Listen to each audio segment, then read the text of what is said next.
네, 조금 전 검찰이 윤 대통령을 전격 구속 기소했습니다. 자세한 내용 취재 기자와 함께 이야기 더 나눠보겠습니다.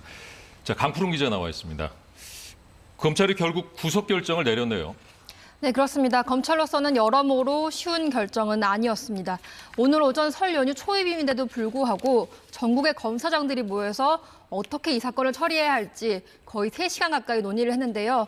오늘 낮 1시쯤에 이 회의가 끝났기 때문에 거의 한 6시간 정도 만에 결론이 내려졌습니다.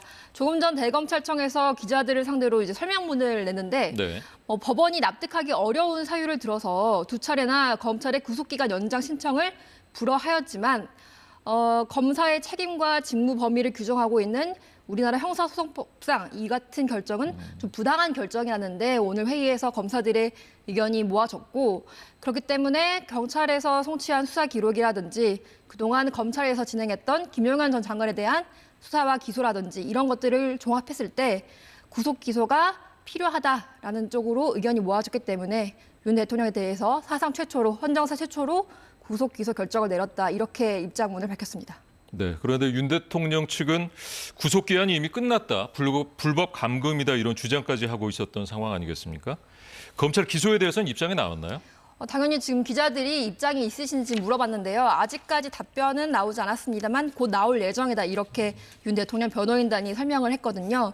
윤 대통령 변호인단은 이미 어제 저녁에도 법원의 불허 결정이 나오자마자 입장문을 내고 당연한 결정이라고 환영을 했었습니다. 검찰이 구속 연장을 신청한 건 공수처의 수사가 그만큼 미진하다는 것을 자인한 것이다 이런 주장을 펴기도 했고요. 구속 기소를 만약에 강행을 한다면 검찰의 존재 이유를 부정하는 거다. 그 뒤에 벌어질 모든 사태의 책임을 공수처와 함께 지게 될 거다 이런 얘기도 했습니다. 윤 대통령 측 입장은 이제 좀 더 시간을 가지고 기다리다 보면 좀 더 구체적으로 나올 것으로 보이는데 그 내용도 나오면 자세히 전달해드리겠습니다.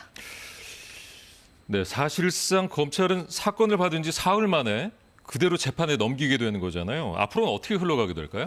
일단 검찰이 기소를 한 이상 앞으로는 윤 대통령에 대한 조사나 추가 수사는 제한될 전망입니다. 우리 현행법상 동일 사건 또 동일인에 대한 이중 기소는 불가능하기 때문인데요. 또 기소한 뒤에는 압수수색을 통해서 추가로 증거를 확보하더라도 특별한 사정이 없다면 법원에서 증거 능력을 인정받기가 힘듭니다. 검찰의 기소로 이제 윤 대통령은 지금까지 피의자 신분이었지만 앞으로는 재판을 받는 피고인으로 신분이 바뀝니다. 피고인에 대해서는 강제 수사가 인정되지 않고 또 압수수색 등으로 얻은 증거도 증거 능력이 없다는 것이 이미 우리 대법원 판례를 통해서 명확하게 규정이 돼 있습니다. 또 윤 대통령은 여전히 현직 대통령이니만큼 잘 아시는 것처럼 내란이나 외환죄 이외의 혐의로는 수사나 기소가 불가능합니다. 그래서 다른 혐의로 추가 수사를 하는 것 역시 헌법재판소에서 탄핵이 확정되어서 대통령이 아닌 자연인 신분으로 돌아가지 않는다면 여전히 불가능합니다. 네, 검찰은 당초 공수처로부터 사건을 넘겨받아서 추가 수사를 하려고 했던 거 아니겠습니까? 이렇게 기소를 해도 되는 건지 모르겠네요.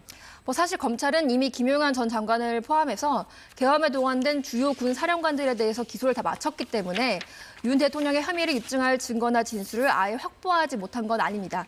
특히 김 전 장관의 검찰 공소장 같은 경우에는 83쪽 분량에서 윤 대통령의 이름이 88차례나 나온다는 사실이 알려지면서 사실상 윤 대통령에 대한 공소장이라고 봐도 무리가 없는 것 아니냐 이런 해석이 나오기도 했습니다.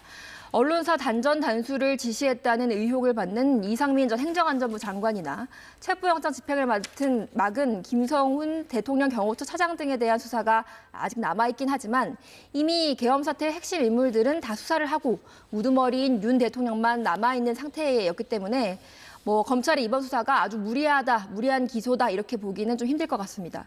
또 가장 궁금해하실 게 과연 피의자 본인의 신분이 없이도 검찰이 기소를 할 수 있는 것이냐 이런 거를 이제 시청자분들께서도 궁금해하실 것 같은데요. 사실 검찰은 전에도 황운하 의원이라든지 조국 전 조국혁신당 대표의 부인인 정경심 전 교수라든지 이런 분들에 대해서 피의자 신분 없이 기소를 한 바가 있습니다.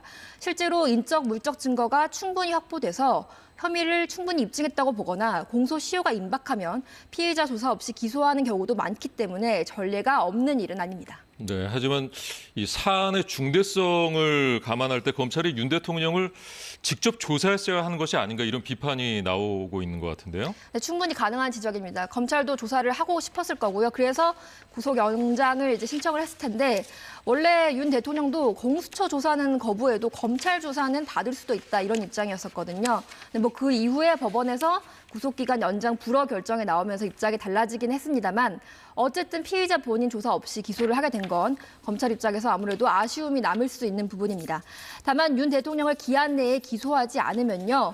우여곡절 끝에 체포한 윤 대통령을 곧바로 석방해야 하기 때문에 이 점이 결정에 큰 영향을 끼쳤을 것으로 보입니다. 또 현실적인 측면을 생각을 해보면 검찰이 과연 추가 수사를 하더라도 얼마나 그 수사가 가능했을 것이냐 이런 부분도 따져봐야 할 것 같습니다. 윤 대통령은 체포된 직후에 딱 한 차례만 공수처 조사에 응했는데 당시 검사들의 질문에는 전혀 답하지 않았거든요. 이제 계엄은 뭐 대통령의 고유 권한이다, 뭐 이렇게 계엄의 선포 배경에 대해서만 주장을 한 것으로 알려졌는데 과연 검찰 조사라고 해서 이런 태도가 달라졌을 것이냐.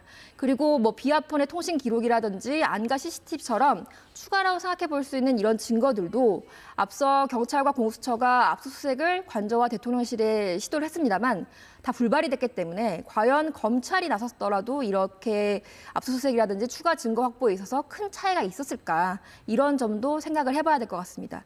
특히 뭐 검찰이 피의자 신문을 만약에 했다고 하더라도 윤 대통령 본인이 법정에 나가서 내용을 부인해버리면 증거 능력이 없어지기 때문에 결국 법정에서 다시 사실관계를 규명하고 다툼을 벌여야 하는 상황은 똑같다는 점도 판단에 참고해야 할 것 같습니다. 네, 고맙습니다.